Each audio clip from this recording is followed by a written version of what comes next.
मेरे प्यारे साथियों, अमेरिका के 39वें राष्ट्रपति रहे जिमी कार्टर साहब का निधन हो गया। जिमी कार्टर जो अमेरिका में सबसे लंबे समय तक जीवित रहने वाले राष्ट्रपति बने, वो एक बीमारी से पीड़ित थे जिसका नाम है मेलानोमा। मेलानोमा एक स्किन टाइप का कैंसर होता है, उससे वो जो है पीड़ित। ये तो हुई दुनियादारी के बारे में बात। दुनियादारी के बारे में आपको एक बात और बता दूं, एक कार्टर सेंटर नाम की एक संस्था भी है जो इनके बाद में भी पूरी दुनिया में समझौते, शांति स्थापित करने के लिए काम करती रही। ये संस्था कितनी महत्वपूर्ण थी, इस बात का अंदाजा आप इस बात से लगा सकते हो कि वर्ष 2002 में इस संस्था को नोबेल फॉर द पीस दिया गया। जिमी कार्टर जिस समय भारत आए तो उस समय दो बड़ी घटनाएं हुई थी।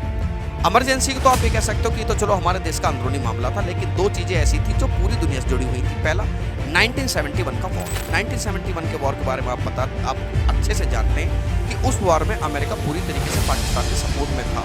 वो तो जब भारत ने बढ़त बनानी शुरू की, पाकिस्तान की सेनाओं ने घुटने टेके।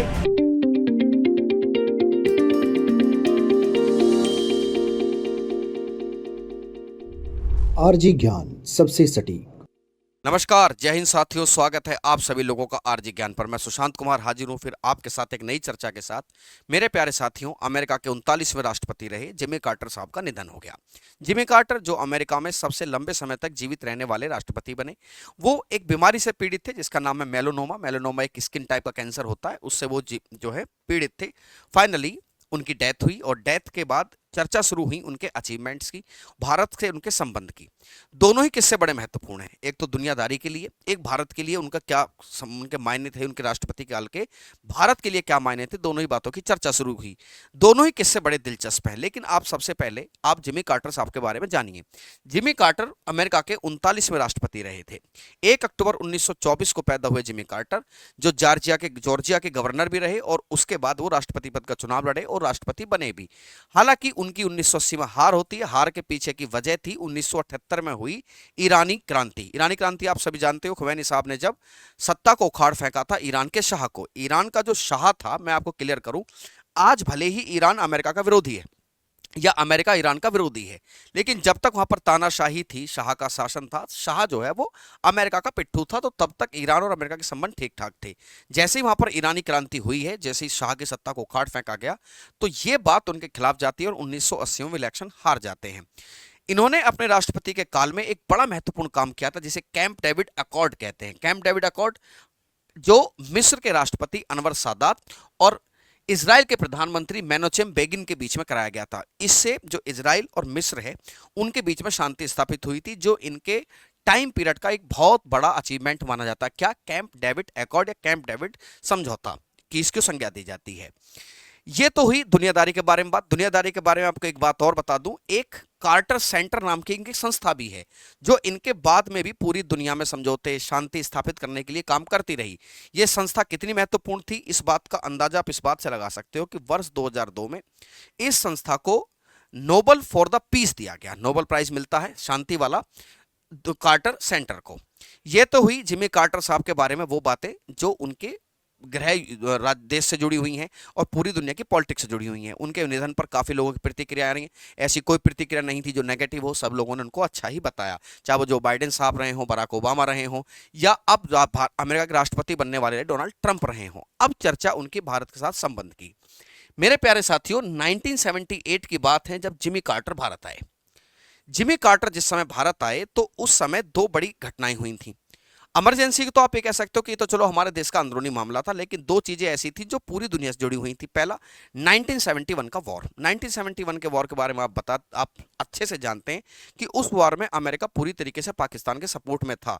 वो तो जब भारत ने बढ़त बनानी शुरू की, पाकिस्तान की सेनाओं ने घुटने टेके, तब अमेरिका ने पाकिस्तान से कहा कि भैया देखो बात ऐसी है, अभी तो पूर्वी पाकिस्तान जो आज का बांग्लादेश है वही तुम्हारी सेना के हाथ से निकला है कि चुपचाप पीछे हट जाओ, वरना ये पश्चिमी पाकिस्तान जो आज का पाकिस्तान है वो भी तुम्हारे हाथ से चला जाएगा।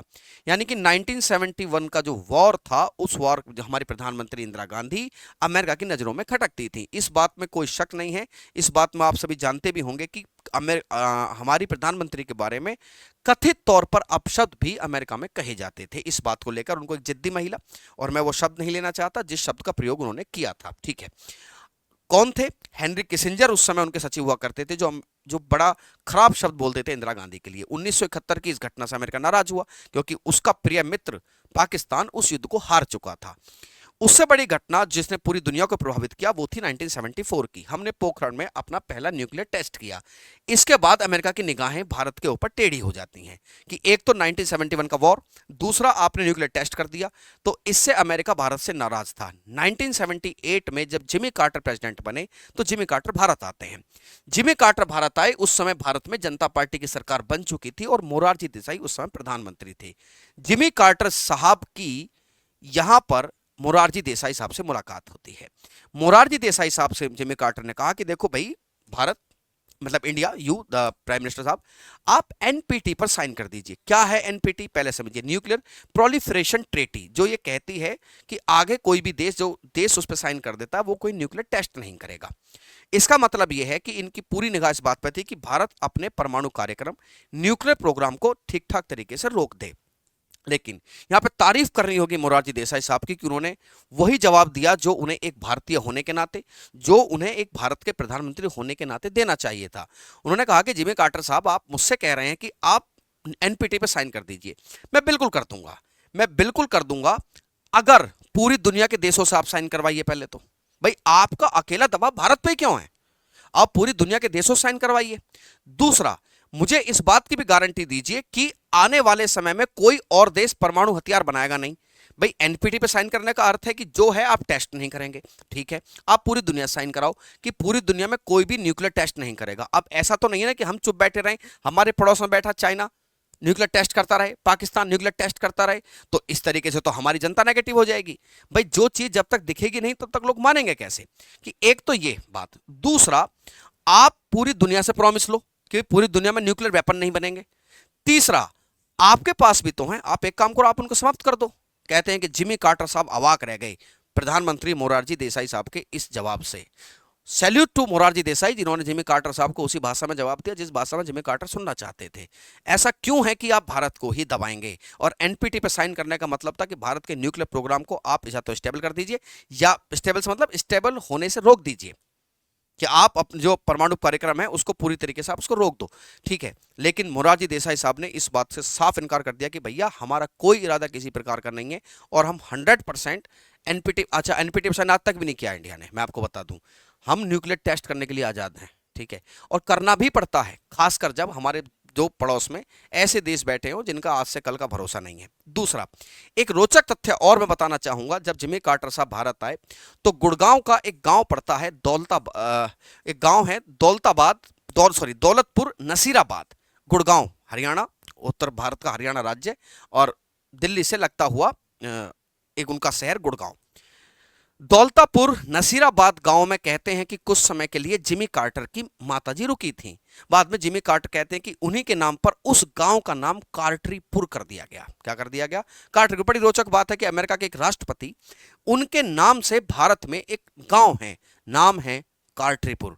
उम्मीद करता हूं प्यारे साथियों, जानकारी आपको रोचक लगी होगी, और रोचक होने के साथ साथ आपको फक्र हुआ होगा हमारे उन प्रधानमंत्रियों पर जो उस समय, आप आज से नहीं, आज तो हम बहुत मजबूत स्थिति में, उस समय ऐसे हालात नहीं थे जैसे आज हैं जियोपॉलिटिक्स के। उस समय में अमेरिका के राष्ट्रपति को ऐसा जवाब दे देना, ये भारत के राजनेताओं की एक कुव्वत थी और ये ताकत थी उनकी। उनको पता थी कि देश कहां जाने वाला है, हमारा देश अब आगे ही बढ़ेगा। तो ऐसे में आदमी ऐसे व्यक्ति को जवाब तभी देने में सक्षम होता जब उसकी पीठ पीछे से मजबूत होती है। मेरे प्यारे साथियों, उम्मीद करता हूं जानकारी आपको रोचक लगी। मैं फिर हाजिर होऊंगा एक नई जानकारी के साथ, तब तक के लिए अलविदा लेता हूं। जय हिंद, जय भारत।